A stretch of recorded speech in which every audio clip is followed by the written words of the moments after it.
السلام علیکم، story nest کے چینل پر آپ سب کا ویلکم۔ ایک خوبصورت اور بہت دلچسپ ناول پیش کر رہی ہوں جس کا نام انگنا پھول کھلیں گے۔ رائٹر کا نام راحت جبین۔ یہ ایک دلکش ناول ہے جو محبت، قربانی اور خاندانی رشتوں کی کہانی بیان کرتا ہے۔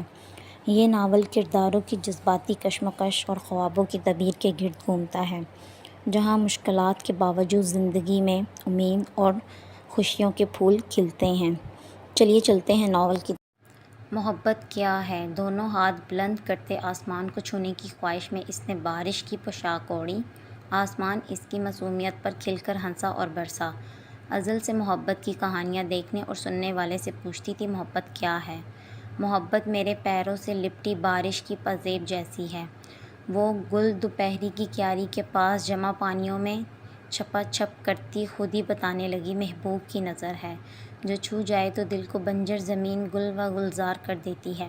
پہلا نشہ پہلا پیار ہے۔ محبت تخیر ہے اور وہ عالم حیرت میں تھی۔ گھنے سیاہ بادل جھکے آ رہے تھے۔ ہوا اس کی چنری سے لپٹی شریر سی سرگوشیاں کر جاتی۔ کل تک زندگی کتنی عام سی، سادہ اور بے رنگ سی تھی، اور آج وہ دھنک رنگ اوڑھے لہکی لہکی بھیگی بھیگی انوکھی انمول خود اپنے آپ کو ہی پہچان نہ پا رہی تھی۔ کسی نے اس کی گلابی ہتھیلی پر اپنا نام لکھ دیا تھا۔ اس کی بڑی بڑی آنکھوں میں روح پہلے خواب سجا دیے تھے، میں تمہارا ہوں ہمیشہ سے۔ اس نے کیاری میں کھلے کاسنی پھول نوچے اور خود پر نچھاور کر دیے۔ بارش سست رنگی ہو گئی۔ ایک ننھا سا پھول اس کے گال اور لبوں کو چومتا سراہی دار بھیگی گردن سے لپٹ گیا۔ اس نے ننھے پھول کو چٹکی سے اڑایا اور کھلکھلا اٹھی۔ اس کا ہاتھ گلے سے لپٹے نیکلس سے الجھ گیا۔ اس نے نیکلس کو مٹھی میں دبوچ لیا جس پر اس کا نام کندا تھا، اور گھٹنوں کے بل پانی میں بیٹھ گئی۔ بارش اس پر برس رہی تھی، محبت مٹھی میں دہک رہی تھی۔ وہ صرف میرا ہے، صرف میرا۔ منچلی ہوا نے ٹھٹک کر اس سرگوشی کو سنا، بند مٹھی کو دیکھا۔ محبت قید نہیں ہو سکتی۔ یہ دور دیس سے آئی سست رنگی تتلی ہے، یوں مٹھی میں بینچ لوں گی تو دم توڑ دے گی۔ محبت تو صدقہ ہے، ایک دو تو 10 گنا پاؤ گی۔ صرف اپنا بنا کر رکھنا چاہوں گی تو مٹھی سے ریت کی طرح پھسل جائے گی۔ مٹھی کھول دو، محبت کو بانٹ دو، اسے خوشبو کی طرح پھیلنے دو۔ بارش تڑپ تڑپ کر برسنے لگی، محبت بند مٹھی میں سسکنے لگی۔ بارش نے رات بھر برس برس کر صحن میں گند مچا دیا تھا۔ دیواروں سے جھڑی کلی امرود کے پتے خود تو بارش میں نہایا نہال ہوا کھڑا تھا۔ پانی میں بھیگے شاپر، اوندھی سیدھی بڑی چپلیں۔ دادی دیوار کے سہارے برآمدے میں آئی تو گھر کی حالت دیکھ کر کلس کر رہ گئی۔ پوہڑ نکمیاں، ہاتھ پیر توڑے بستروں میں گھسی ہیں، یہ نہیں کہ اٹھ کر صفائی ستھرائی کا ہی کر لیں۔ کلستی بڑبڑاتی تکیے کے سہارے تخت پر بیٹھ گئی۔ باہر سے اٹھتی آوازیں زندگی کی روانی کی علامت تھیں۔ گول گپے، کرارے گرما گرم بھٹے، تازہ سبزی، ارد گرد گھروں سے اٹھتی خوشبوئیں۔ کہیں دال کو تڑکا لگ رہا تھا، انہوں نے گہری سانس کھینچی۔ لہسن کا بگاڑ تھا، خالی معدہ خوشبو سے بھر کر پیٹ میں آگ لگا گیا۔ انہوں نے حسرت سے کچن کے بند دروازے کو دیکھا۔ صبح دو پاپے اور ٹھنڈی چائے جو بہو بیگم ان کے سرہانے رکھ کر گئی تھی، اور اب دوپہر ہونے کو آئی تھی۔ منحوسوں کے گھروں میں باورچی خانے کے دروازے بند ملتے ہیں۔ انہوں نے بآواز بلند سب کو سنا دیا، جو بند دروازے سے ٹکرا کر دہلیز پر ہی گر گیا۔ کوسنوں کا وجود ہوتا تو اب تک یہ پورا گھر اس پر دب چکا ہوتا۔ کیسا سہانا موسم ہے، باہر نکل مر آؤ مردود، دو چار پکوڑے ہی تل لو۔ ہائے رابعہ ہوتی تو سن ہی لیتی، اس کم بخت ثانیہ کے کانوں پر تو جوں تک نہیں رینگتی، جیسے ماں ویسی بیٹی۔ رابعہ ان کی سب سے پیاری پوتی تھی، مؤدب ان کی ایک آواز پر بھاگی چلی آتی، مگر جب سے بیاہ کر گئی تھی ان کی بڑی آواز اس طرح بند دروازوں سے ٹکراتی رہتی۔ کیا ہے دادی، صبح صبح شور مچانا شروع کر دیتی ہیں؟ دادی کو تاؤ ہی تو آ گیا۔ یہ ان کی دوسری نمبر کی پوتی تھی، خوبصورت طرح دار، گوری رنگت، لمبا قد، آنکھیں گویا ستارے دھمکتے ہوں، مگر زبان و انداز۔ اٹھ گئی میری ہری مرچ، اٹھ گئی، اتنے شور میں کوئی سو سکتا ہے؟ اس نے اپنی خوبصورت ناک چڑھائی۔ تو ماں کو بھی آواز دے لو، کوئی ہانڈی چولہا کرے اور تو بھی ذرا ہمت کر کے جھاڑو پونچھا دیکھ لے، گھر کیسا گندا ہوا پڑا ہے۔ انہوں نے غصہ دباتے پوتی کو پکارا۔ ٹھیک تو ہے، یہاں کون سا کسی بارات نے آنا ہے؟ اس نے لاپرواہی سے کندھے تک آتے بال سمیٹ کر پونی بنائی۔ ہاں ہائے، کیا اپنی بارات پر بھی صفائی کریں گی؟ میں کیوں کرنے لگی؟ اس دن صفائی میں تو دلہن بن کر بیٹھوں گی۔ وہ اترائی۔ میں بتاتی ہوں تجھے دلہن، بے شرم لڑکی۔ وہ چپل اٹھانے کو جھکیں۔ تانیہ نے ہنستے ہوئے انہیں کندھوں سے تھام لیا۔ لڑک جائیں گی دادی، اور کیوں غصہ کر رہی ہیں؟ پتہ تو ہے مجھے یہ نوکرانیوں والے کام بالکل اچھے نہیں لگتے۔ ہاں تو مہارانی ہے۔ دادی نے آہ بھر کے ہار مان لی۔ جانتی تھی ثانیہ سے بحث کا کوئی فائدہ نہیں ہوگا تو پھر کچن میں ہی چلی جاؤ، 2-4 پکوڑے کچھ میٹھا ہی بنا لو، موسم کا تقاضا ہے۔ پتہ نہیں اس عمر میں نیت اتنی بے ایمان اور اطاولی کیوں ہو گئی؟ دل چاہتا ہے فوراً وہ چیز سامنے آ جائے جس کی طلب ہے۔ ثانیہ منہ پر ہاتھ رکھ کر ہنستی چلی گئی۔ دادی، اس عمر میں موسم کے تقاضے سمجھ میں آتے ہیں۔ کیوں دادی کبھی جوان نہیں تھیں؟ سفید جھاگ جیسے بالوں والی دادی کی جوانی کا سوچ کر تانیہ کو پھر سے ہنسی آ گئی۔ ایسی بے فکر کھلکھلاتی ہنسی کو سن کر نہ جانے کیوں دادی کا دل ہول سا گیا۔ مت ہنسا کر اس طرح مت ہنسا کرو۔ کیوں؟ تمہاری ہنسی مجھے پاگل کرنے لگی ہے۔ تو ہو جاؤ پاگل، میں تو اسی طرح ہنسوں گی۔ جاؤ کچھ بنا لو۔ اس کی ہنسی کو مدھم سروں میں ڈھلتا دیکھ کر دادی نے پھر سے اکسایا۔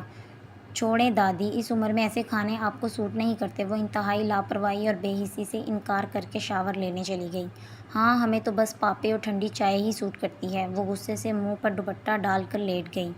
نیم غنودگی میں کبھی تلی ہوئی مچھلی، کبھی پکوڑے تو کبھی بیسن کے حلوے کا ذائقہ منہ میں گھلتا رہا۔ گھر تو وہی سادہ سا تھا، کھلے کمرے، برآمدہ، کھلا سا صحن میں سے چھت کی طرف جاتی سیڑھیاں، مگر سلیقہ قرینہ تازگی، نفاست اور خوبصورتی کا احساس گھر میں پہلا قدم رکھتے ہی دل کو فرحتوں و انبساط کے کیف آ گئی۔ احساس سے بھر دیتا۔ صحن کے اطراف کی کیاریوں میں رنگ ہی رنگ بکھرے تھے۔ سیڑھیوں کی ریلنگ سے لپٹی سفید پھولوں کی بیل نکھری سی تھی۔ برآمدے میں جالی کے پردے سمیٹ کر باندھ دیے گئے تھے اور منی پلانٹس کی سرسبز و شاداب بیلیں آنے والے کو خوش آمدید کہتی تھیں۔ صحن کی دوسری طرف موجود برآمدے کو بڑھا کر پوش کی شکل دی گئی تھی، جہاں کھڑی توفیق صاحب کی گاڑی بتاتی تھی کہ وہ آج لنچ کے لیے گھر تشریف لائے ہیں۔ آج کوئی خاص دن ہے؟ عبید نے اپنی بائک لکڑی کے اس ریک کے پاس روکی جس پر ترتیب سے رکھے کپ، مگ، گلاس، چینک میں موجود ننھے مننھے پھول اپنی الگ ہی بہادری دکھا رہے تھے۔ ارم کو عادت تھی گھر پر کچھ بھی ٹوٹ جائے مٹی بھر کے بیج بو دیتی۔ وہ چلتے چلتے رک گیا، پھر طویل سانس لے کر رہ گیا۔ اس کا فیورٹ مگ اپنے ٹوٹے بازو کے ساتھ گل دوپہری کے چند سفید پھولوں والی شاخیں سنبھالے اس خاندان کی زینت بن چکا تھا۔ عبید آ گیا۔ گھر کے اندرونی حصے میں ہلچل مچ گئی۔ اور ہمیں کیا کرنا ہوگا؟ توفیق اور آہستہ تیزی سے کھڑے ہو گئے۔ کچھ بھی نہیں، بس ٹیبل کے پاس کھڑے ہو جائیں۔ ارم نے بھاگ کر غبارہ پکڑا۔ جیسے ہی عبید نے کمرے میں قدم رکھا تو غبارہ اس کے کان کے پاس پھٹا تھا۔ وہ بری طرح ڈرا۔ کیا بدتمیزی ہے یار؟ بدتمیزی نہیں، سیلیبریشن ہے۔ ارم ہنستے ہوئے سامنے آئی۔ آج میرا برتھ ڈے تو نہیں ہے؟ عبید میز پر رکھے کیک کو دیکھ کر چونکا۔ جی نہیں، آج میرے پیارے بھائی کا آفس میں پہلا دن تھا، سیلیبریشن تو بنتی تھی۔ یہ سب اس کی شرارت ہے۔ عبید نے ماں باپ کو دیکھا تو وہ ہنس دیے۔ بالکل، کیک بھی اس نے بنایا ہے اور کھانا بھی۔ آسیہ نے پیار سے بیٹی کو دیکھا، اس لیے کالج سے چھٹی کی تھی۔ عبید نے ارم کے سر پر چپت لگائی۔ ایسا ہی ہے، جلدی سے آ کر کیک کاٹو۔ وہ عبید کا بازو پکڑ کر میز تک لے گئی۔ جیتے رہو، کامیابیاں سمیٹو، پھولو۔ ماں باپ نے گلے سے لگایا، ڈھیر ساری دعائیں دیں۔ ارم اور عبید ان کے آنگن کے یہی 2 پھول تھے۔ جتنے سمجھدار توفیق صاحب خود تھے، اللہ نے ویسی ہی عقل مند بیوی بھی دی تھی، اور ان دونوں کی شخصیت کا پر تو ان کے دونوں بچے، پورے خاندان میں ان کے گھر کی مثالیں دی جاتی تھیں۔ ثانیہ ٹھٹک کر رکی۔ پورا منظر شوخی، شرارت اور خوشی سے مزین تھا۔ عبید نے ارم کے گال پر کیک لگا دیا تھا، اب وہ اس کے پیچھے پڑی تھی۔ ثانیہ کی آنکھوں میں حسرت سی در آئی۔ بچپن ہی سے اسے ارم کا گھرانہ ونڈر لینڈ ہی لگتا۔ حالانکہ ایک سے گھر تھے مگر رہن سہن رکھ رکھاؤ میں زمین آسمان کا فرق تھا۔ ایک ثانیہ کا گھر تھا، ہر وقت چک چک، لڑائی جھگڑے، بدسلیقی، پیسے کی کمی، اور دوسری طرف ارم کا گھر تھا جہاں کوئی اونچی آواز میں بات نہ کرتا، کوئی بھی مسئلہ ہوتا یوں چپ چپاتے حل ہوتا جیسے کبھی تھا ہی نہیں۔ ثانیہ تبھی آسیہ کی نظر دروازے پر بت کی طرح کھڑی ثانیہ پر پڑی۔ وہاں کیوں کھڑی ہو؟ آ جاؤ نا، میں شاید غلط وقت پر آ گئی، بعد میں آ جاؤں گی۔ ارے بیٹا، تم کون سا غیر ہو، آؤ عبید کی خوشی میں شامل ہو جاؤ، توفیق صاحب نے کہا تو ارم اس کا ہاتھ پکڑ کے کھینچ لائی۔ عبید نے کیک کا پیس کاٹ کر پلیٹ میں رکھا اور پلیٹ اس کی طرف بڑھا دی۔ بچپن میں تو سیڑھیاں پھلانگ کر ہمارے کچن سے بسکٹ چرایا کرتی تھی، اب دیکھیں کیسے نخرے کر رہی ہے۔ ثانیہ نے ہاتھ نہ بڑھایا تو عبید نے مذاق اڑایا۔ ایسی کوئی بات نہیں، اس نے پلیٹ پکڑ لی۔ بچیاں جب بڑی ہو جاتی ہیں تو اتنی ہی سمجھدار ہو جاتی ہیں، اب جلدی سے دونوں سہیلیاں مل کر کھانا بھی لگا لو، آسیہ نے کہا تو وہ دونوں کچن میں آ گئیں۔ کیا کیا بنا لیا ہے؟ ثانیہ نے خوشبو سے اندازہ لگایا۔ چائنیز رائس، مٹھی کباب، ساتھ میں مچھلی کا سالن، ارم نے مینیو بتایا۔ عبید کو تو اندازہ ہی نہ تھا، شکل دیکھنے والی تھی اس کی۔ دونوں نے مل کر کھانا لگایا۔ بس ابو، میں نے سوچ لیا ہے کہ اب ہم عبید کی شادی کریں گے، ارم نے کرسی سنبھالتے ہوئے شوشہ چھوڑا۔ فریش ہو کر آنا، عبید مسکرا دیا اور ثانیہ کے عین سامنے کرسی کھینچ کر بیٹھ گیا۔ بات تو ٹھیک ہے، آسیہ نے سر ہلایا۔ عبید تمہارے لیے لڑکی ڈھونڈیں؟ ارم نے اشتیاق سے پوچھا۔ ثانیہ خاموشی سے اپنے لیے چاول نکالنے لگی۔ نہ وہ اس ٹیبل پر پہلی بار بیٹھی تھی اور نہ اس کے لیے عبید اور ارم کی نوک جھونک نئی تھی۔ ارم اپنے بھائی سے ہر طرح کے مذاق کر لیتی تھی جس کا تصور بھی ثانیہ نہیں کر سکتی تھی۔ اس کا بھائی وسیم عبید سے 1 آدھ سال ہی بڑا تھا مگر دونوں میں بہت فاصلہ تھا۔ کیوں بھئی، شادی میری ہے اور لڑکی تم پسند کرو گی؟ عبید نے چھیڑا۔ کیوں، اکلوتے بھائی ہو، میں بھابھی پسند کروں گی۔ میری اکلوتی شادی ہے تو لڑکی بھی میں خود پسند کروں گا، بعد میں کہو گی دلہا بھی تمہاری پسند کا ہونا چاہیے۔ کس کا دلہا؟ ارم بے خیالی میں پوچھ بیٹھی۔ ثانیہ کا؟ ڈفر نہ ہو تو میرا کیا ذکر؟ ثانیہ گڑبڑا گئی اور ارم بات سمجھ کر کھسیانی سی ہو گئی۔ تمہارا ہی ذکر ہے، ہر بات میں تم سے مشورہ کرتی ہے۔ یہ تو ہے، ہم دونوں مل کر بھابھی تلاش کریں گے، ارم نے جوش سے کہا۔ پھر ماں سے پوچھنے لگی، امی آپ بتائیں آپ کو کیسی بہو چاہیے؟ ایک ہی بہو آنی ہے، خوب سوچ سمجھ کر لاؤں گی، بھلے خوبصورت نہ ہو مگر خوبصورت ہونی چاہیے۔ کیوں خوبصورت کیوں نہ ہو؟ عبید نے بھویں اچکائیں۔ اچھا بھئی، خوبصورت بھی ہوگی، آسیہ ہنس پڑی، لیکن بہت پیاری نیچر کی ہو، دھیمے لہجے میں بات کرنے والی، تیز ترار نہ ہو، سب کو جوڑ کر رکھے، سسرال والوں کو اپنا سمجھے، تمہارا خیال رکھے، ہماری خدمت کرے، تو پھر آپ کو بہو نہیں نوکرانی کی ضرورت ہے۔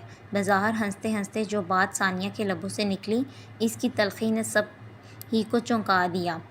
اپنوں کی خدمت کرنے سے کوئی نوکر تھوڑی نہ ہو جاتا ہے، وہ ہمارا خیال رکھے گی تو ہم بھی اسے سر آنکھوں پر بٹھائیں گے، آسیہ نے نرمی سے ٹوکا تو ثانیہ کو برا لگ گیا، تبھی معذرت کر کے اٹھ گئی۔ آج کل کی لڑکیوں کے بھی عجیب ہی خیالات ہیں، آسیہ نے اس کے جانے کے بعد تبصرہ کیا۔ ارم کو سہیلی کے بارے میں یہ تبصرہ اچھا نہیں لگا تھا مگر ماں سے اختلاف کے بجائے خاموش ہو گئی۔ تمہاری بولتی کیوں بند ہو گئی؟ عبید نے چھیڑا۔ ہاں، تم تو یہی چاہتے ہو یہ ٹاپک ختم ہی نہ ہو۔ ارم اپنی جون میں واپس آ گئی۔ سیڑھیاں اترتے ہوئے ثانیہ ایک نظر اپنے گھر پر ڈالی اور بدمزہ ہو گئی۔ ایک لمحے کو دل چاہا کہ جھاڑو اٹھائے اور شروع ہو جائے۔ ارم کے گھر کون سا ملازمہ آتی تھی، سارا گھر ماں بیٹی نے مل کر ہی سجایا سنوارا ہوا تھا، مگر اتنی مشقت کا سوچ کر ہی وحشت ہونے لگی۔ کیا مصیبت ہے ماں، اگر کام نہیں ہوتا تو کوئی کام والی ہی رکھ لیں۔ وہ دھپ دھپ کرتی نیچے اتری۔ کیوں، تم لوگوں کے ہاتھ پیر ٹوٹے ہیں؟ ٹھنڈی روٹی پر آلو گوبھی کا سالن جو نہ جانے کس وقت نادرا پکا کر ان کے سرہانے رکھ گئی تھی، بنا دانتوں کے اس روٹی کو چبانے اور نگلنے کا سوچ کر ہی انہیں رونا آ رہا تھا۔ ساری دنیا رکھتی ہے، ہم کیا انوکھے ہیں؟ اب میں پڑھائی کروں یا صفائی؟ ثانیہ کو نہ جانے کس بات پر تک چڑھی تھی۔ کچھ نہ کر، مجھے 2 چمچ دلیے کے بنا دے، مجھ سے نہیں کھائی جائے گی، دادی نے پچکارا۔ تو جب پکائی تھی تب کھا لینی تھی۔ نادرا باہر نکلی۔ اماں اب بار بار تمہارے لیے کون چولہا چوکی کرے؟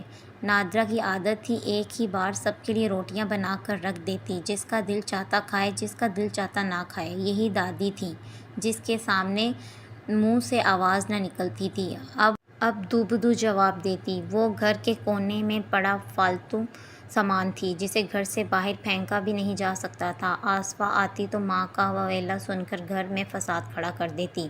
بشیر احمد شکایتیں سن کر نادرا پر ہاتھ اٹھاتے، بچے سہم کر کونے کھدروں میں جا گھستے یا محلے کے گھروں میں پناہ لیتے۔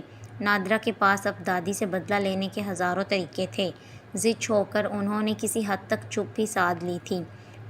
کون سی دیگیں چڑھانے کو کہہ دیا ہے؟ ثانیہ انہیں آپس میں الجھتا دیکھ کر چھپکے سے کھسک گئی۔ دادی نے ہار مانی اور سر جھکا کر روٹی ٹٹولنے لگی۔ کہیں سے نرم نوالا نکل آئے، السلام علیکم دادی جان۔ کیا ہی نرم اور پیاری آواز بھی، اور ہاتھ میں پکڑی ٹرے بڑھا دل جوانوں کی طرح کھلکھلایا، بچوں کی طرح ندیدہ ہوا۔ یہ کہاں ممکن تھا کہ آسیہ کچھ اچھا پکائے اور ان کا حصہ نہ نکالے۔ وہ ارم کے صدقے واری جانے لگی۔ اپنوں سے تو غیر اچھے ہیں، بہت کم نمک مرچ، پکی مچھلی۔ ارم نے خود کانٹے نکال کر انہیں کھلانا شروع کر دیا۔ دیکھو یہ روٹی دیتی ہے مجھے، دادی نے بچوں کی طرح شکایت کی تو ارم نے چنگیڑ سے نظریں چرا لیں۔ ہاں میری خدمتوں کا تو یہی صلہ ہے کہ ہر آئے گئے کے سامنے برائیاں کی جائیں۔ نادرا دھونے والے کپڑے جمع کر رہی تھی، کلس کر بولی، ارے نہیں خالہ، شکایتیں نہیں لگا رہی۔ ارم نے بات ٹالی، بس بتا رہی ہیں کہ ان سے ٹھنڈی روٹی نہیں کھائی جاتی۔ ایک ہی بات ہے۔ انہوں نے غصے سے کپڑے لا کر واشنگ مشین میں ڈالے۔ خالہ ثانیہ سے کہہ دیں وہ کپڑے دھو دے گی، کہیں دھو ہی نہ دے۔ دادی کی توانائیاں واپس آنے لگی تھیں۔ سر پر چڑھا رکھا ہے، کسی کام کو ہاتھ نہیں لگاتی۔ کالج جاتی ہے، پڑھائی کرتی ہے، تھک جاتی ہے، اب گھر کے کام بھی کرواؤں؟ نادرا نے پلگ لگایا، یہ بھی کالج جاتی ہے، پڑھائی کرتی ہے، ماں کے ساتھ سارے کام کرواتی ہے۔ دادی نے تنت جواب دیا، آپ دیکھنے جاتی ہیں؟ بس ساس بہو کی کل شروع ہو گئی تھی۔ ارم کی جھگڑے سے جان جاتی تھی، تبھی گھبرا کر کھڑی ہو گئی۔ دادی میں برتن بعد میں لے جاؤں گی۔ ہاں ماں کو شکریہ کہنا، کسی اچھے گھرانے کی عورت ہیں۔ ساس زندہ تھی تو ایسی جی جان سے خدمت کی کہ دنیا عش عش کرتی تھی۔ اب میں کیا لگتی ہوں، پھر بھی مجھے نہیں بھولتی۔ دادی کا رواں دعا دینے لگا۔ ارم جلدی سے سیڑھیاں چڑھ گئی۔ مان لیا ہمارے اندر ہی گن نہیں تھے۔ نادرا کو تاؤ چڑھا، مگر دادی کو چاولوں کی پلیٹ کی طرف ہاتھ بڑھاتا دیکھ کر رہا بھی نہیں گیا۔ تھوڑے ثانیہ کے لیے بھی چھوڑ دیں، کیا سارے کھا جائیں گی؟ ارم کے گھر سے بھوکی تو نہیں آئی ہوں گی، کھا پی کر آئی ہوگی۔ دادی کا ایسا کوئی ارادہ نہ تھا، پی کے چاول تھے، شوق سے کھا رہی تھی، ورنہ یہاں تک کہ جب بھی چاول بنتے ہیں تیکھے اور مرچیلے۔ بہت دعائیں دے رہی تھی دادی۔ ارم نے ماں سے کہا، وہ کچن میں برتن دھو رہی تھی، مسکرا دی، اچھی بات ہے، یہ دعائیں ہی زاد راہ ہیں۔ امی آپ ان کے لیے ایکسٹرا محنت کیوں کرتی ہیں؟ الگ سے مچھلی بنائی، چاولوں کو دوبارہ دم دے کر مزید نرم کیا۔ ارم نے الجھ کر پوچھا، کیونکہ میری جان، دعائیں کمائی جاتی ہیں، مفت میں نہیں ملتی۔ پھر مجھے تمہاری دادی یاد آ جاتی ہیں۔ آخری عمر میں ان کے منہ میں کوئی دانت نہیں رہا تھا، کچھ بھی نہیں چبا سکتی تھی، تو ہمیشہ میں ان کے لیے الگ سے کچھ بنا دیتی تھی۔ بس اب ثانیہ کی دادی کا بھی یہی مسئلہ ہے۔ پھر اس عمر میں بزرگ بالکل بچوں کی طرح ہو جاتے ہیں، تھوڑا کھاتے ہیں اور تھوڑی دیر بعد انہیں بھوک لگتی ہے، وہ ثانیہ سے کہتی گئی۔ ثانیہ، لوگ تو ان باتوں کی پرواہ نہیں کرتے، بیٹا کرنا چاہیے۔ جب اتنا کچھ شوہر کے لیے کیا تو اولاد کی بار بار فرمائشیں پوری کیں تو تھوڑی سی محنت شوہر کے ماں باپ کے لیے بھی کر لی جائے تو کیا حرج ہے؟ ہر کوئی آپ کی طرح تو نہیں سوچتا۔ ارم نے ماں کے چہرے پر محبت بھری نگاہ ڈالی۔ لیکن میں چاہتی ہوں کہ میری بیٹی میری ہی طرح سوچے، جب بیاہ کر جائے تو شوہر کے والدین کو اپنے والدین سمجھے، تب بھی اس گھر کی بہو ہمیں اپنے ماں باپ سمجھیں گی۔ یعنی اس ہاتھ دے اس ہاتھ لے۔ ارم ہنس دی، ایسا ہی ہے، وہ بھی مسکرا دیں۔ اب جلدی سے میرے ساتھ کچن سمیٹو، پھر تمہیں پڑھنا بھی ہے۔ زندگی کتنی خوبصورت ہے۔ وہ سب خشک فوارے کے کنارے بیٹھی میتھس پر سر کھپا رہی تھی۔ جب ثانیہ نے چلچلاتی دھوپ بھرے آسمان کو دیکھ کر کہا۔ ارم، فاطمہ اور نتاشا نے یوں حیرت سے سر اٹھا کر اسے دیکھا جیسے اس کا دماغ چل گیا ہو۔ امتحان سر پر تھے اور وہ سب کی سب اس کی تیاری میں ہلکان تھیں۔ اور تمہیں یہ زندگی کس کی وجہ سے اتنی خوبصورت لگ رہی ہے؟ نتاشا نے ٹھوٹی پر پین جما کر پوچھا تو ثانیہ پہلے سٹ پٹ آئی، سب کی سب اسے گھورنے جو لگ گئی تھیں، پھر فوراً سنبھل گئی۔ تم لوگوں کی وجہ سے، اپنی پیاری ہر دل عزیز اور خوبصورت سکھیوں کی وجہ سے۔ ہمیں بتاؤ مت بی بی، فاطمہ نے ہاتھ نچایا۔ کیوں بھئی؟ ثانیہ نے نچلا لب دانتوں تلے دبایا۔ ذرا اسے غور سے دیکھو۔ تینوں نے اسے غور سے دیکھنا شروع کر دیا۔ کیا ہوا؟ میرے سر پر سینگ نکل آئے ہیں؟ ثانیہ نے گھبرا کر دونوں ہاتھ سر پر رکھے۔ یہ پہلے صرف خوبصورت تھی، اب بے تحاشا خوبصورت ہو گئی ہے۔ اس بے تحاشا تعریف پر ثانیہ جھیم سی گئی۔ دیکھو دیکھو، یہ چمک، یہ تابناکی، یہ حسن، یہ سب کسی کی محبت کا اعجاز ہے۔ فاطمہ نے شور ہی مچا دیا۔ ایسا کچھ نہیں ہے یار، ثانیہ ہنستے ہنستے دوہری ہو گئی۔ ارم تم بتاؤ، تم تو ہمسائی بھی ہو، اس نے ضرور تمہیں بتایا ہوگا۔ نتاشا بھی مشکوک ہو گئی۔ مجھے کچھ نہیں پتا اور مجھے تو ایسا لگتا بھی نہیں ہے۔ کیوں؟ کیونکہ ہمارے گرب و جوار میں کوئی ایسا بندہ ہے ہی نہیں کہ جس سے محبت کی جا سکے۔ بہت غور کے بعد ارم نے لکیر پھیر دی۔ تمہارے گرب و جوار میں نہ ہوگا؟ ثانیہ نے ہلکی سی سرگوشی کی۔ کیا کہا؟ سب کی کتابیں ایک ساتھ بند ہوئیں اور نیا ٹاپک کھل گیا۔ انہوں نے آج تمہیں میری نظر سے دیکھ لیا ہوگا، اس نے شرارت میں ہنستے ہنستے بتایا تھا۔ اس کے مدھم و مدھر لہجے پر جب وہ چپ سی ہو گئی۔ کیا ہوا؟ وہ اس کی خاموشی کا عادی نہیں تھا۔ ایسا کب تک چلے گا؟ ابھی تو محبت کا آغاز ہے، ابھی تو محبت کا انجام ہوگا۔ انجام سے ہی ڈر لگتا ہے۔ کیوں؟ اس کے لہجے میں تحیر در آیا۔ اتنا آسان نہیں ہے، غیر خاندان، غیر برادری بھی تمہارے گھر والے۔ پہلی بار ثانیہ کے لہجے میں خدشے جھلکے۔ میرے لیے اپنے گھر والوں کو منانا مشکل نہیں ہے۔ تم بتاؤ، اسٹینڈ لو گی؟ تم مجھے جانتی ہو اس لیے تو اعتبار کرتا ہوں۔ ثانیہ نادرہ فوراً ہی دروازہ کھول کر اندر آ گئی۔ اسے موبائل سے لگا دیکھ کر چڑ گئی۔ ہر وقت اسی کو کان میں گھسائے رکھا کرو۔ اماں کیا ہے؟ اس نے کال کاٹی۔ بہن بخار میں دھت پڑی ہے۔ تمہاری پھوپھی کے چاؤ چونچلے تو شادی کے ساتھ ہی ختم ہو گئے۔ کون سے چاؤ چونچلے؟ تب بھی بہت احسان جتا کر رشتہ لیا تھا، وہ بھی دادی کے کہنے پر۔ تمہیں رابعہ کی ماں ہوتی تو کبھی یہ رشتہ نہ کرتی۔ وہ جذباتی ہو کر بولتی چلی گئی۔ ماں کو پوچھتا کون ہے؟ اس کمزوری سے مجھے نفرت ہے۔ میں تمہاری تقریریں سننے نہیں آئی۔ کھچڑی پکائی ہے، بہن کو دے آؤ، ساتھ کچھ پھل لے جانا۔ ابا سے کہیں، وہ وہاں جانا ہی نہیں چاہتی تھی۔ تم بھی رابعہ کی کچھ لگتی ہو یا نہیں؟ ماں کے تیور دیکھ کر اور کچھ رابعہ کے خیال سے اسے اٹھنا پڑا۔ ثانیہ نے ایک ہاتھ سے شوپر سنبھالتے دوسرے ہاتھ سے ہینڈل گھما کر اندر کی رکاوٹ ہٹائی۔ دروازہ کھل گیا۔ اندر داخل ہو کر اس نے دوبارہ سے رکاوٹ لگا دی۔ فل آواز میں چلتا ٹی وی اس بات کی علامت تھا کہ فرح گھر پر ہی موجود ہے۔ اس کا سامنا کرنے کا سوچ کر ہی وہ بدمزہ ہو گئی۔ اسے اپنا یہ کزن انتہائی ناپسند تھا۔ پہلے تو منہ توڑ جواب ہی دے دیتی تھی، مگر جب سے رابعہ کی شادی سہیل بھائی سے ہوئی تھی، فرح کو پھپھو کا بیٹا سمجھ کر نہیں، رابعہ کا دیور سمجھ کر منہ لگانا پڑتا۔ کمبخت، ٹی وی کی آواز بند کر دے ورنہ میں تیرا گلا گھونٹ دوں گی۔ کب سے بکواس کر رہی ہوں، ہرا دھنیا لا دے، مگر نہیں، ماں کوئی کام کہہ دے تو پاؤں میں مہندی لگ جاتی ہے۔ پھپھو کی پاٹ دار آواز باورچی خانے سے آ رہی تھی، جس کا ایک دروازہ برآمدے میں کھلتا تھا۔ لگتا ہے آج کھانا پھپھو کو بنانا پڑ گیا ہے، ثانیہ نے بڑبڑاتے ہوئے رخ بدلا۔ موقع اچھا تھا، پھپھو کچن میں مصروف تھی، وہ آرام سے ساری چیزیں رابعہ کے کمرے تک پہنچا سکتی تھی، مگر ہائے قسمت، رابعہ کا کمرہ 2-4 قدم کے فاصلے پر ہی تھا جب فرح کا بھونپو بجا۔ بازو چھڑاتی، تن فن کرتی وہاں سے چلی گئی۔ ایک بار بھی مڑ کر نہیں دیکھا کہ رابعہ کی رنگت پیلی پڑ گئی تھی۔ میرے گھر کو جہنم کہہ گئی۔ مارے حیرت و غصے کے آصفہ کے منہ سے آگ برسنے لگی۔ اکیلی کیوں جا رہی ہو؟ اپنی بہن کو بھی لے کے جاؤ، اس جہنم سے جا کر اپنی جنت میں ٹھکانہ کرو۔ بس کریں، وہ جا چکی ہے، فرح نے بیزاری سے کہا۔ تم کیوں اس کے منہ لگتے ہو؟ اس کی تو گزبر زبان ہے۔ میں نے کیا کہا ہے؟ یہ پھل چھپا کر آپا کے کمرے میں لے جا رہی تھی، میں نے پوچھ لیا کہ ماما میں اتنا فرق پیدا ہوا تھا کہ ہم آپا کو کھانے کو کچھ نہیں دے سکتے؟ لب چبانے لگی۔ اب بات نہ رکنے والی تھی نہ تھمنے۔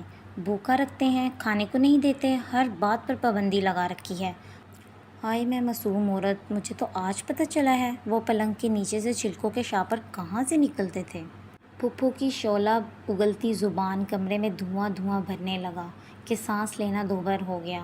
ثانیہ نے گلے پر ہاتھ رکھ کر گہری سانس کھینچی۔ باہر حسب معمول عدالت لگ چکی تھی۔ آصفہ اکیلی نہیں تھی، رابعہ کو بھی ساتھ لائی تھی۔ ماں نے اسے سختی سے منع کیا کہ وہ ہرگز باہر نہیں آئے گی۔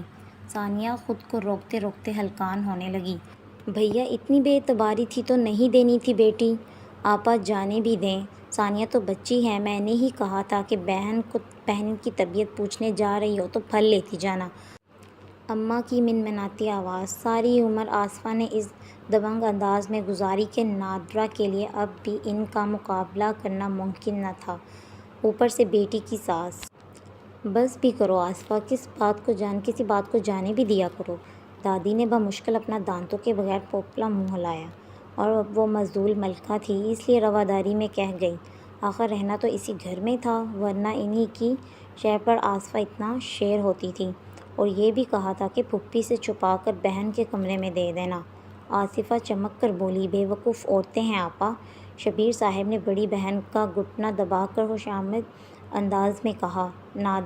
نادرہ تلملا گئی۔ مجال ہے جو شوہر نے کسی کے سامنے کبھی بیوی اور بیٹیوں کی سائیڈ لی ہو۔ نڈھال سی رابعہ کھڑے کھڑے تھک گئی تو چھپکے سے دادی کے پاس بیٹھ گئی۔ بس بہت ہو گیا۔ ثانیہ کے اندر ابال سا اٹھا، تبھی وہ ایک دم دروازہ کھول کر باہر آ گئی۔ گھٹنے بھر سے وہ اپنے گھر والوں کی منتیں اور پھپھو کی بدزبانی سن رہی تھی۔ پھپھو بس کر دیں، اتنی معمولی سی بات کو آپ اتنا کیوں بڑھا رہی ہیں؟ جلتی پر ٹیٹ ڈالنا تو کوئی ثانیہ بشیر سے سیکھا۔ حق بات بھی کرتی تو یوں لٹ مار کر سامنے والا ہتھے سے اکھڑ جائے، اور آصفہ ہتھے سے اکھڑ ہی گئی۔ وہ تماشا ہوا کہ آوازیں گھر کے در و دیوار ٹاپ گئیں۔ کسی کی منت سماجت کام نہ آئی۔ پھپھو نے چادر سر پر رکھی اور یہ کہتے دہلیز پار کر گئی، ایسی بدزبان لڑکی سسرال میں بس گئی تو میرا نام بدل دینا۔ پھپھو میں بھی ساتھ چلتی ہوں، رابعہ بکلا کر لبکی۔ آصفہ نے پلٹ کر اسے بازو سے پکڑ کر واپس دھکیل دیا۔ رہنے دو بی بی، ہماری اتنی پسلی کہاں کہ تمہاری بیٹی کو پھل فروٹ کھلا سکیں، یہاں رکھ کر سیوا کرو، جب بخار اتر جائے تو آ جانا۔ انہوں نے آخری جملے نادرہ سے کہے جو دروازے تک پیچھے آئی تھی۔ رابعہ اس ناقدری پر چہکو پہکو رو پڑی۔ کیوں رو رہی ہو بیٹی؟ رہو سکون سے، وہاں بھی تو بخار کی حالت میں سب کی چاکریاں ہی کرنی ہیں۔ ثانیہ کو نفرت تھی ان بے بسی بھرے آنسوؤں سے۔ تمہاری تو زبان میں کاٹوں گا، بشیر صاحب یوں لپکے گویا اسے مار ہی ڈالیں گے۔ ثانیہ بھاگ کر کمرے میں گھسی اور کنڈی چڑھا لی۔ ہاں بہن کی خاطر بیٹی پر ہاتھ اٹھائیں، نادرہ تڑپ کر بولی تو ان کی آنکھیں غصے سے لال ہو گئیں۔ تمہاری بھی کھانی ہے؟ ہاں ایک ہی بار سب کو لائن میں کھڑا کر کے گولی مار دیں۔ آصفہ کا غصہ اب ایک دوسرے پر نکلنے لگا تھا۔ کچھ بئی نہ تھی، ان کا ہاتھ اٹھ ہی جانا تھا کہ دادی بول اٹھیں، جو جنگ و جدل کرنی ہے اندر جا کر کرو، میری بچی پہلے ہی پریشان ہے۔ انہوں نے رابعہ کے بازو پھیلا دیے۔ اب بیٹی پر بس نہ چلتا تو مگر پوتی بہت عزیز تھی۔ ہو نہ ہو چاپلوسیاں۔ نادرہ غصے سے باورچی خانے میں چلی گئی۔ رابعہ دادی کی گود میں سر رکھ کر لیٹ گئی۔ فکر نہ کرو، سب ٹھیک ہو جائے گا، میں سمجھاؤں گی آصفہ کو، زبان کی کڑوی ہے مگر دل کی بری نہیں۔ رابعہ پھوپھی کے دل کے اچھے برا ہونے سے کوئی سروکار نہیں، بس شوہر کی فکر کھا رہی تھی۔ نہ جانے پھپھو نے سہیل سے کیا کہیں گی، تم پریشان ہو۔ وہ کروٹیں بدل بدل کر تھک گئی تھی۔ جب موبائل کی اسکرین روشن ہوئی، تمہیں کیسے پتہ چلا؟ اس نے حیران ہو کر لکھا تو دوسری طرف سے کال آ گئی۔ میرا دل گواہی دے دیتا ہے، مدھم آواز میں غمگین لہجہ۔ ثانیہ کے تنے ہوئے اعصاب ڈھیلے پڑ گئے۔ مجھے بہت غصہ ہے، پھپھو نے اتنی معمولی سی بات کو اتنا بڑھا دیا۔ ہر کوئی مجھ سے ناراض ہے، کوئی مجھ سے بات ہی نہیں کر رہا۔ میں نے کیا غلط کہا تھا؟ جب سے اس کے ساتھ محبت کی ڈور میں بندھی تھی، عادت ہو گئی تھی اپنا ہر دکھ، ہر وہم، ہر مسئلہ اس کے ساتھ ڈسکس کرتی۔ وہ اتنی خاموشی، بردباری تحمل سے سنتا کہ کبھی کبھی ثانیہ چپ ہو کر پوچھتی کہ کیا وہ لائن پر ہے؟ میری اور تمہاری لائن ایک ہی ہے، بولتی جاؤ۔ اب بھی اس نے بے حد نرمی اور تحمل سے کہا تو وہ فل اسٹاپ لگانا بھول گئی۔ رات کا دامن اس کے اندر کے غبار سے آلودہ ہوتا گیا، یہاں تک کہ وہ تھک گئی، چپ ہو گئی۔ اب نیند آ جائے گی۔ اس کی خاموشی کو کچھ لمحے سننے کے بعد اس نے ثانیہ سے پوچھا، ہاں ثانیہ شرمندہ سی ہو گئی کیا؟ بھیگی راتوں اور پورے چاند کی روشنی میں نہاتے وہ اس سے یہ سب سننا چاہتا ہوگا۔ آئی ایم سوری، میں بس اتنا ہی بولتی رہی۔ میں نے بھی تو اس لیے کال کی تھی کہ ثانیہ تم میرا آخری کنارہ ہو، محبت کا پہلا احساس ہو۔ میں تمہارے کسی بھی مسئلے سے الگ نہیں ہوں، وعدہ کرتا ہوں بہت جلد تمہیں ماحول سے نکال لوں گا۔ تم تو بہت سنبھال کر رکھنے کے قابل ہو، یہ فالتو کی باتیں تمہیں ڈسٹرب کریں مجھ سے بالکل برداشت نہیں ہوتا۔ اس کے جلتے بلتے دل کی زمین پر اس کی آواز ساون کی پہلی بارش کی طرح برسی تو اس نے آنکھیں بند کر کے پرسکون سانس بھری۔ رابطہ منقطع ہو گیا تھا۔ ثانیہ کی 2 انگلیوں نے گلے میں پہنے لاکٹ کو چھوا، پھر اتار کر احتیاط سے دراز میں لاک کر دیا۔ وہ اس کی محبت کا راز تھا، اور راز وقت سے پہلے منکشف نہیں کیے جاتے۔ آئی لو یو اسے واقعی نیند آنے لگی تھی۔ آؤ گے جب تک او ساجنا، آؤ گے جب تک او ساجنا، انگنا پھول کھلیں گے برسے گا ساون جھوم جھوم کے۔ سیاہ بادل گویا زمین پر جھک گئے تھے۔ تیز ہوائوں نے سنبھل کر اونچی شاخوں سے چھیڑخانی کی تو سبز گھاس پر سفید روئی کے گالے رقص کرنے لگے۔ کلاس رومز میں کتابوں کی پیچیدہ خوشبو سے بیزار الرٹ جذبے یوں مچلے کہ اساتذہ نے بھی دروازے کھول نئی خوشبوؤں کو راہ دکھا دی۔ بارش کی خوشبو، زمین کی کوکھ سے پھوٹتی مٹی کی خوشبو، گھاس کی سبز باس میں لپٹی تازہ پھولوں کی خوشبو، جیسے ہر کوئی دیوانہ ہوا پھرتا تھا۔ سفید آنچل بھیگ کر کنوارے بدن سے لپٹ گئے اور وہ سنبھل کے درختوں کے درمیان کوئل کی طرح کوکتی تھی۔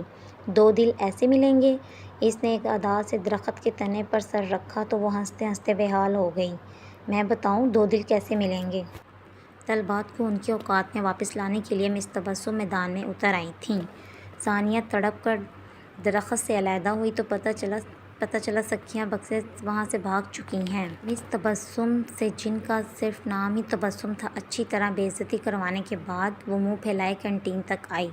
پتہ تھا اب یہیں ملیں گی۔ اس کے پہنچنے تک دھکم بیل کے ارم اور فاطمہ گرما گرم سموسے حاصل کر چکی تھیں۔ نتاشا ہی دہی بھلوں کی پلیٹیں لے آئی۔ کینٹین کی نیم گرم اشتہا انگیز خوشبوؤں سے بوجھل فضا میں فرحت و آسودگی کا احساس تھا۔ ثانیہ منہ پھلائے دھپ سے کرسی پر بیٹھی۔ تم جیسی خودغرض سہیلیاں اللہ کسی کو نہ دے۔ اچھا ناراض تو نہ ہو، تمہارے لیے ڈبل پلیٹ لی ہے، ارم نے پچکارا۔ یہ تو بتاؤ میم کیا کہہ رہی تھی؟ نتاشا نے پوچھا۔ کیا کہنا ہے؟ اس نے منہ بنا کر نقل اتاری۔ سب شادی سے پہلے کے چونچلے ہیں، بعد میں آٹے دال کا بھاؤ ہی پتہ چل جائے گا۔ سب کھلکھلا کر ہنس دیں۔ لو گئے وہ زمانے جب آٹے دال کے بھاؤ معلوم کیے جاتے تھے۔ ثانیہ نے سر جھٹک کر سموسے پر چٹنی ڈالی۔ تمہارا آئیڈیل مل گیا ہے۔ آئی مین شادی کے بعد کیسی زندگی گزارنا چاہتی ہو؟ نتاشا نے بے حد نزاکت سے سموسے کا کنارہ توڑا۔ وہ فرینڈ میں سب سے امیر گھر سے تعلق رکھتی تھی اور اسے اس بات کا احساس بھی تھا، تبھی ارم کو اس کا مغرور سا انداز بالکل پسند نہیں تھا۔ وہ سب کے درمیان بیٹھ کر بھی خود کو ان سے الگ سمجھتی تھی، بس ثانیہ کی وجہ سے برداشت کرنا پڑتا تھا۔ ثانیہ کی اس سے کافی دوستی تھی۔ میرا آئیڈیل؟ ثانیہ کی آنکھوں میں کسی کی شبیہ اتر آئی۔ ارم نے کچھ ٹھٹک کر لبوں پر مچلتی مسکان اور چہرے پر اترتی شفق کو دیکھا۔ ایک پیارا سا خوبصورت سا گھر ہو، میرا شوہر جو میری ہر تکلیف کو اپنے دل پر محسوس کرے، اس کے نزدیک میری ہر بات کی اہمیت ہو، صرف میری سنے، صرف مجھ سے محبت کرے، بس میرا ہو کر رہے۔ وہ وہاں ہو کر بھی وہاں نہیں تھی۔ جیسے میں نے اس کے لیے سب کو چھوڑ کر جاؤں، ویسے ہی وہ میرے لیے سب کو چھوڑ دے۔ اور ایسا شخص تمہیں ملے گا کہاں؟ نتاشا نے پوچھا۔ اسی دنیا میں؟ ثانیہ کے لہجے میں یقین ہی یقین تھا۔ رہنے دو، ہم نے تو خواب ہی خواب کھیلتے رہنا ہے۔ ملتے تو وہی پھپھو کے بیٹے ہیں۔ فاطمہ نے بیزار ہو کر ناک سے مکھی اڑائی۔ اللہ نہ کرے! ثانیہ بلبلا اٹھی۔ خبردار جو اس خبیث کا نام لیا ہو۔ کس خبیث کا؟ فاطمہ نے تحیر سے پوچھا۔ فرخ کا۔ ثانیہ نے سموسے کا کچوبر نکالا۔ میں نے کس فرخ کا نام لیا ہے؟ فاطمہ ہکا بکا رہ گئی۔ اس کی پھپھو کے بیٹے کا نام ہے، ارم نے ہنستے ہوئے بتایا تھا۔ دادی نے بڑی بے چارگی سے پیالی میں پڑے دلیے کے ملغوبے کو دیکھا۔ نہ دودھ نہ چینی، پانی میں پکی عجیب سی چیز سامنے تھی۔ ابھی کل ہی تو بیٹے کو شکایت لگائی تھی انہوں نے اور بشیر احمد نے نادرہ کے لیے کہ اماں کو کچھ نرم بنا دیا کرو۔ اب یہ کچھ نرم ان کے سامنے تھا۔ نادرہ کے پاس ان کو ستانے کے 100 طریقے تھے۔ انہوں نے بے دلی سے چمچ بھرا۔ میری دفعہ تو اس گھر میں دودھ کی بھی ہڑتال ہو جاتی ہے۔ دادی لائیں، میں دودھ ڈال لاتی ہوں۔ رابعہ کو بھی دیکھ کر افسوس ہوا۔ اماں تو بس جان ہی چھڑاتی ہیں۔ رہنے دے، یہاں میرے پاس بیٹھ۔ انہوں نے پیالی ایک طرف رکھ کر پوتی کو پاس بٹھایا۔ بخار اتر گیا تھا؟ وہ ابھی ابھی غسل سے دے کر نکلی تھی۔ دادی ثانیہ سے سمجھانے لگی، بیاہتا لڑکی کے مسائل، لوگوں کی باتیں، ماں باپ کے بوجھ، جس کا لباب یہی تھا کہ اب رابعہ کو اپنے گھر چلے جانا چاہیے۔ رابعہ بولی، کچھ نہیں، بس دل مسوس کر رہ گئی۔ کیوں چلی جائے؟ نادرہ تڑپ کر بولی، خود چھوڑ کر گئی تھی میری بیمار بیٹی کو، شوہر نے فون کر کے بھی نہیں پوچھا۔ تو جا کر شوہر کو بھی پوچھ لے گی، اب کیا گھر بٹھائے رکھو گی؟ ہاں بٹھا لوں گی، مجھ پر بھاری نہیں ہے۔ نادرہ تو پہلے اس رشتے کے حق میں نہیں تھی، بس دادی اور بشیر نے زبردستی ہی کروا دیا۔ تیری ماں کی عقل تو ٹخنوں میں ہے۔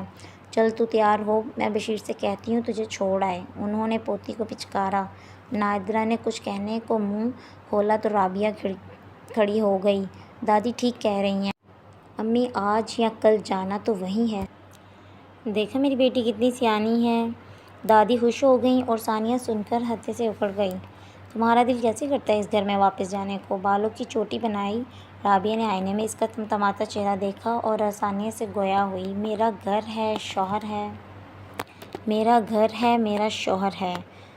ایسے ہوتے ہیں شوہر؟ ایک بار بھی تمہاری طبیعت کا پوچھا؟ پتہ نہیں پھپھو نے کیا کیا پٹیاں پڑھائی ہوں گی۔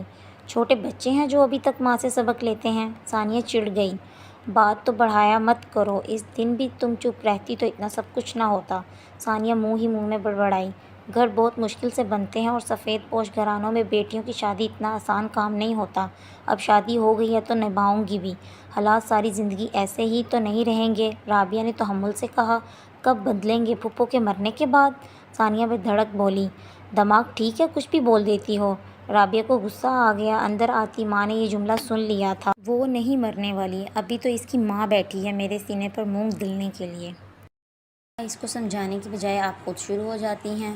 تو کیا کروں، کسی اور میں تو جرأت نہیں، یہی ہے جو حق سچ کہہ لیتی ہے۔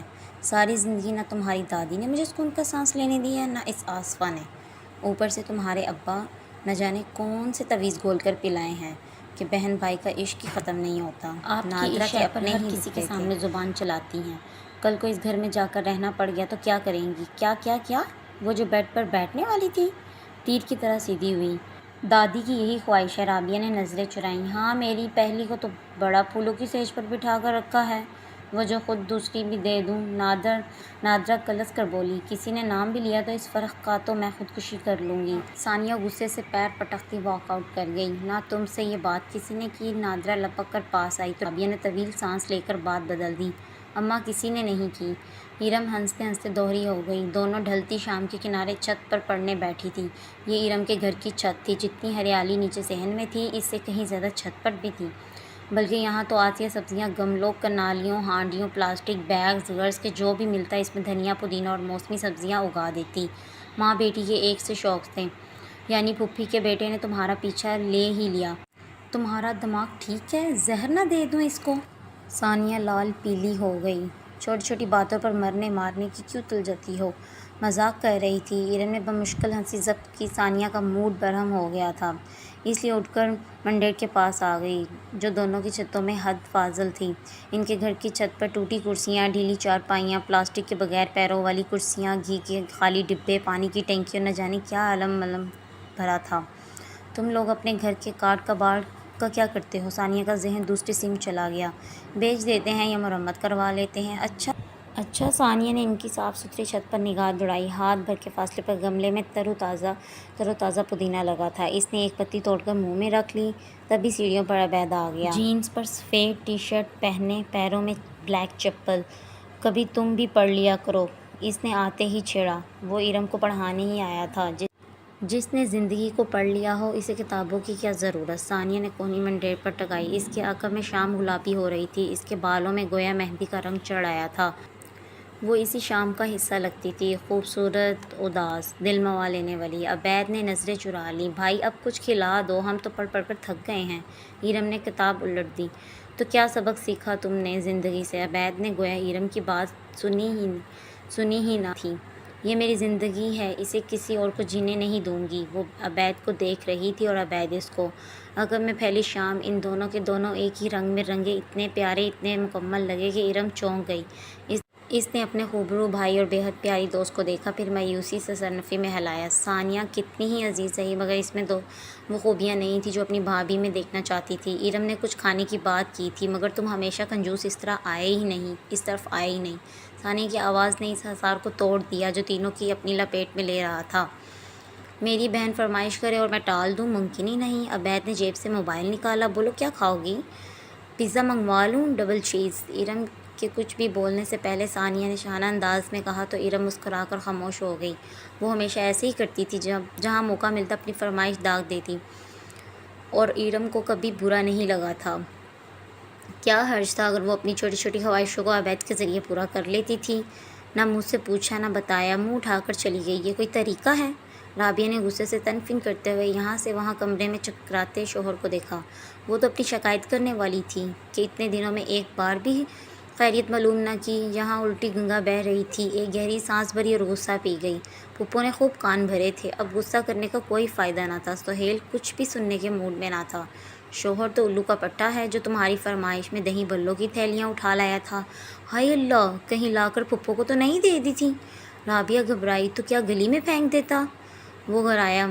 یہ بھی بتا دیا ہوگا کہ میں نے منگوائے ہیں۔ رابعہ کا لہجہ پست ہو گیا۔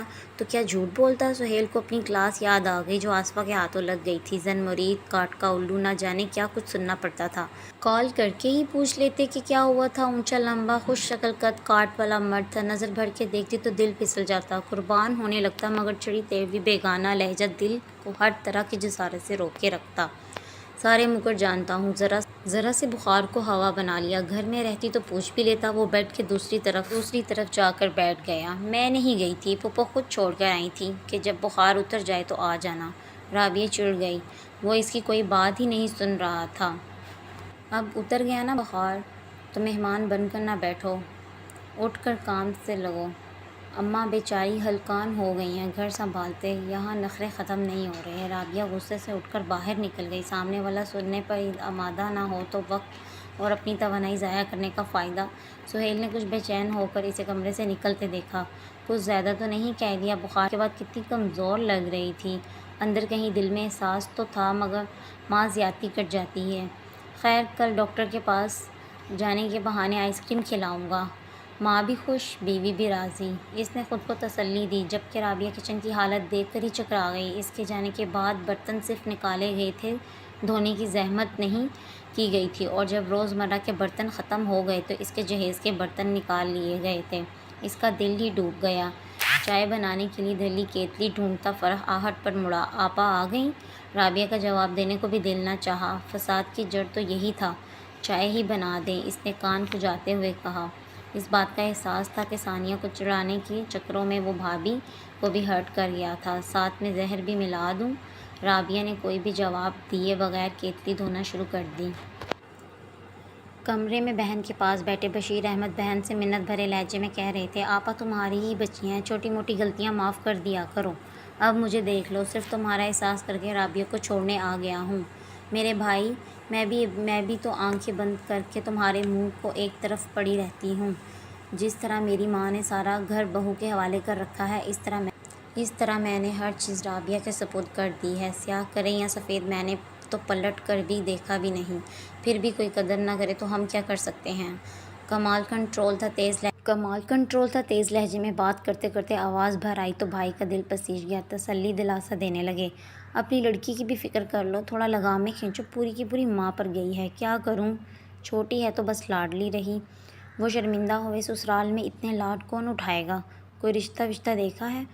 بشیر احمد نے قدرے چونک کر دیکھا تو وہ ان باپو میں سے تھے جنہیں صرف بیٹیوں کا بوجھ اتارنے سے مطلب ہوتا۔ آگے سسرال میں وہ خوش رہتی یا ناخوش، یہ ان کے نصیب اور ان کی برداشت۔ انہیں تو لگا تھا کہ بڑی کی طرح چھوٹی بھی یہیں کھپ جائے گی، مگر آصفہ اور ہی بات کر رہی تھی۔ فوری طور پر کچھ کہنا مناسب نہ لگا تو محتاط انداز میں بولے، آپ نے ہی دیکھنا ہے، کچھ جوڑ توڑ کر کے رکھو، غیروں میں شادی کے بڑے مسئلے ہوتے ہیں۔ انہوں نے گویا صاف لفظوں میں بتایا کہ بھیا مجھ سے امید نہ رکھنا۔ وہ بد مزہ سے ہو گئے، اپنوں میں تو 3 کپڑوں میں بھی رخصت کرو تو گزارا ہو جاتا ہے، یہ اگلا طنز تھا۔ بشیر احمد مزید ڈھیلے ہو گئے، اس کی ماں لگی رہتی ہے، وسیم کی تنخواہ بھی آنے والی ہے تو کچھ کمیٹیاں ڈالی ہیں۔ اچھا، آصفہ کے کان کھڑے ہوئے، کب نکلے گی؟ بشیر احمد گڑبڑا گئے۔ نادرہ نے سختی سے منع کیا کہ کمیٹیوں کا ذکر کسی سے نہیں کرنا، مگر زبان ہی تو تھی پھسل گئی۔ ایک آدھ تو اس ہفتے وہ بدبدائے آصفہ کے چہرے کی عشونت رونق میں بدل گئی، لہجے کی تلخی میں مٹھاس سی گھل گئی۔ اچھا جانے دو، یہ باتیں تو چلتی رہتی ہیں۔ رابعہ اپنے ابا کے لیے ٹھنڈا پانی لاؤ، آواز لگا کر پھر کسیانی سی ہنسی کے ساتھ بولی۔ ٹھنڈا پانی کہاں سے لائیں گی؟ فریج خراب پڑا ہے، دوبارہ ٹھیک کروایا ہے، اب سوچ رہی ہوں کہ نیا لے لوں۔ چلو دیکھتی ہوں، کیا پتہ فرخ کی دلہن ہی جہیز میں لے آئے۔ پتہ نہیں گرمیاں کیسے گزریں گی۔ بشیر احمد گھبرا کر کھڑے ہو گئے۔ آپا چلتا ہوں، بس رابعہ کو چھوڑنے آیا تھا۔ ہاں ہاں بہت اچھا، اللہ کے سپرد۔ انہوں نے خوشی خوشی بھائی کو رخصت کیا۔ واہ اللہ تیرا کرم، کیسے فریج کا انتظام ہو گیا۔ ظاہر ہے اب کمیٹی نادرہ کی کھلنی تھی اور فریج آصفہ کے گھر آنا تھا۔ ارم نے دھلے کپڑے پھیلا کر نیچے جھانکا تو ثانیہ امرود کے درخت کے پتے نوچتی دکھائی دی۔ وہ یہاں سے ہی دیکھ سکتی تھی کہ وہ کس بات پر ناراض ہے۔ سنو کیا ہوا؟ ارم نے دیوار پر کونی ٹکائی۔ کچھ نہیں ہوا، ثانیہ نے بے دردی سے شاخ ہی نوچ ڈالی۔ اسے کیوں تکلیف دے رہی ہو؟ ارم بلبلا اٹھی۔ کاش یہ پیڑ ان کے گھر ہوتا، نیچے گل دوپہری کی کیاری زرد پڑی تھی، نہ جانے کتنے عرصے سے اسے پانی نصیب نہ ہوا تھا۔ جب اپنی جان سکون میں نہیں تو دوسروں کو تکلیف ہی دوں گی، صاف گھر والوں کو سنایا گیا تھا۔ ابھی 5,000 کا جوڑا لا دو، اس کی جان سکون میں آ جائے گی۔ دادی نے سن کر ترنت جواب بھی دے دیا۔ وہ اپنے سفید چند بال کھولے، سر پر کپکپاتے ہاتھوں سے سرسوں کا تیل لگاتی۔ ارم کی نظروں سے اوجھل تھی، ورنہ نہ دیکھتی سرسوں کا رنگ ان کے سفید بالوں پر کیسے چڑھتا جا رہا تھا۔ کیا چکر ہے؟ اور چکر سیدھا سادہ تھا۔ کالج میں فیئر ویل پارٹی تھی، کچھ دنوں میں انہوں نے فری ہو جانا تھا۔ اب ثانیہ کی ضد تھی کہ نیا جوڑا ہو، اور نادرہ کا کہنا تھا کہ چند ماہ پہلے تو رابعہ کی شادی، اتنے کپڑے بنے تھے، ان میں سے کچھ پہن لو۔ بس اسی بات پر گھر میں صبح سے تو میں جاری تھی۔ آ جاؤ، تمہارے مسئلے کا حل بتاتی ہوں۔ ارم نے اسے اشارہ کر کے واپس مڑی۔ کچھ ہی دیر میں وہ بیسن اور سوجی کے لڈو دکھاتی اپنے جلے دل کے پھپولے پھوڑ رہی تھی۔ بشیر احمد کی معمولی ملازمت تھی، وسیم کی جاب ہوئی تو اس نے ایک ایسی کالونی میں قسطوں پر پلاٹ بک کروا لیا۔ اب اس محدود آمدنی میں کم از کم ثانیہ کی فرمائشیں پوری کرنا ممکن ہی کہاں تھا۔ پگلی چھوٹی چھوٹی باتوں پر وویلا مچاتی ہے۔ میں کون سا سوٹ بنا رہی ہوں، ان میں سے کچھ دیکھ لو، شاید کوئی اچھا لگ جائے۔ ارم نے فراغ دلی سے اپنا وارڈ روم کھول دیا، اور اس کی الماری میں ایک سے بڑھ کر ایک جوڑا تھا۔ وہ سادہ مزاج لڑکی تھی، مگر آسیہ ہر موقع پر اس کے لیے ایک سے بڑھ کر ایک جوڑا بنواتی تھی۔ توفیق صاحب کی ملازمت بھی اچھی بھی تھی، اور کچھ آسیہ کا سلیقہ تھا۔ تمہیں کیا ضرورت ہے نئے کپڑے لینے کی؟ ثانیہ ایک ایک سوٹ نکال کر دیکھنے لگی۔ تم کیا پہنو گی؟ تم چوز کر لو، میں بھی دیکھ لیتی ہوں۔ ان میں سے کوئی بھی ڈریس کالج میں کسی نے بھی نہیں دیکھا۔ یہ کیسا ہے؟ ثانیہ نے بلیک اور میرون کنٹراسٹ کا جدید تراش خراش کا سوٹ نکالا۔ یہ ڈریس ارم کو اس کی برتھ ڈے پر ملا تھا، اور ابھی بھی ارم نے ایک بار بھی نہیں پہنا تھا۔ ایک بار تو دل کو کچھ ہوا، مگر ثانیہ کی خوشی دیکھ کر خاموش ہو گئی۔ مگر اچھا لگے گا، بس تم یہی پہن لو۔ مگر یہ تو ارم کا ڈریس ہے۔ عبید نے اس لمحے انٹری دی۔ میں نے کب کہا ہے کہ میرا ہے، اور نہ یہ ایک بار پہننے سے میرا ہو جائے گا۔ ثانیہ کے لہجے میں ناراضگی در آئی۔ لیکن میں نہیں چاہتا کہ تم ارم کا ڈریس پہنو۔ ارم سٹپٹا گئی۔ ثانیہ نے بے حد حیرت سے عبید کو دیکھا، جو دروازے پر ہی کھڑا بے حد سنجیدگی سے ثانیہ کو دیکھ رہا تھا۔ حیرت ہے بھائی، میں خوشی سے دے رہی ہوں۔ عبید نے پاس آ کر ثانیہ کے ہاتھ سے ڈریس لیا اور واپس الماری میں ٹانگ دیا۔ مڑا تو پھیکی رنگت اور متحیر نگاہوں سے ثانیہ اس کو دیکھ رہی تھی۔ جس کی چیز ہو اسی پر اچھی لگتی ہے۔ ثانیہ کی آنکھیں لبلبا پانیوں سے بھر آئیں۔ وہ تیزی سے وہاں سے چلی گئی۔ یہ تم نے کیا کیا عبید؟ کوئی اس طرح انسلٹ بھی کرتا ہے؟ ارم بھی روانسی ہو گئی۔ تم نے پہلے تو کبھی اس طرح بیہیو نہیں کیا۔ میں نہیں چاہتا کہ وہ میری بہن کی چیز استعمال کرے۔ عبید کے لہجے میں اطمینان ہی اطمینان تھا۔ اب وہ پارٹی میں نہیں جائے گی۔ ارم کو بہت زیادہ غصہ آ رہا تھا۔ وہ چلی جائے گی۔ تم بتاؤ، پارٹی کے لیے کچھ اور لینا ہے تو مارکیٹ لے چلوں؟ عبید نے بات ہی بدل دی۔ مجھے نہیں جانا۔ ارم اس سے ناراض ہو گئی تھی۔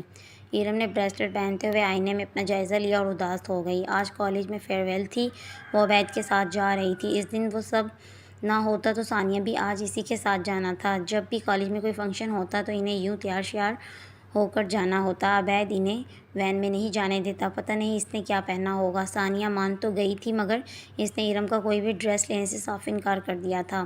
ارم نے کھلے بالوں میں برش پھیرا۔ Good morning. ثانیہ کی بشاشیہ آواز میں ارم تیزی سے مڑی اور متحرہ رہ گئی۔ اس کے تحیر سے حظ اٹھاتے ہوئے ثانیہ نے اپنی لمبی فراک کو چٹکیوں سے پکڑا اور ایڑیوں کے بل گھومی۔ ارم اب چلیں۔ اسی لمحے عبید تیزی سے اندر داخل ہوا۔ ثانیہ لڑکھڑائی اور عقب سے عبید سے ٹکرا گئی۔ عبید نے اسے دونوں کندھوں سے تھام کر گرنے سے بچایا۔ تمہیں لگی تو نہیں؟ ارم بھاگ کر ثانیہ کے پاس آئی۔ یہ تو مجھ سے پوچھنا چاہیے، عبید نے گہری سانس لے کر بیچارگی سے کہا۔ بھائی؟ ارم نے تنبیہی انداز میں گھورا۔ نہیں، میں تو پوچھ رہا تھا یہ پری کہاں سے اتری ہے؟ اب اس نے سرتاپا ثانیہ کو دیکھا اور سفید و سلور کنٹراسٹ کی لمبی فراک میں ملبوس راہی دار گردن میں سلور نیکلس اور کانوں میں بندے پہنے وہ بہت دل سے تیار ہوئی تھی اور سیدھا دل میں اتر رہی تھی۔ بہت پیاری لگ رہی ہو۔ ارم سچ میں نہال ہو گئی۔ اتنا خوبصورت ڈریس کہاں سے لیا؟ کیوں، خوبصورت ڈریس صرف تمہارے پاس ہی ہوتے ہیں؟ ثانیہ نے تیکھی نظروں سے عبید کو گھورا۔ وہ شرمندہ ہو گیا۔ ایسی کوئی بات نہیں، اور دیکھنا آج تمہیں پرنس کا ٹائٹل ملے ہی ملے۔ ارم بھائی کو بھی شرمندہ نہیں دیکھ سکتی تھی، اس لیے بات ہی بدل دی۔ اب چلنے کا ارادہ ہے یا نہیں؟ ارم جلدی سے جوتا اٹھا کر باہر بھاگی۔ میں امی کو خدا حافظ کہہ لوں؟ ثانیہ عبید کے پاس سے گزرے ہوئے رکی، پھر سر اٹھا کر عبید کو دیکھا۔ اس کی نگاہوں میں سامنے والے کو جلا کر راکھ کر دینے والی تپش تھی۔ عبید نے کچھ گھبرا کر اپنی نگاہ چرائی۔ نہ جانے کیوں اسے ثانیہ کی بے باکی سے ہلکا سا خوف محسوس ہوا۔ ثانیہ ہنس کر شہزادیوں کی سی آن بان کے ساتھ پاس سے گزر گئی۔ اس کے اندر وہ کشش تھی جو کسی بھی مرد کو کمزور کر سکتی تھی۔ ثانیہ کو خود اپنی کشش کا احساس چند دن پہلے ہی ہوا تھا۔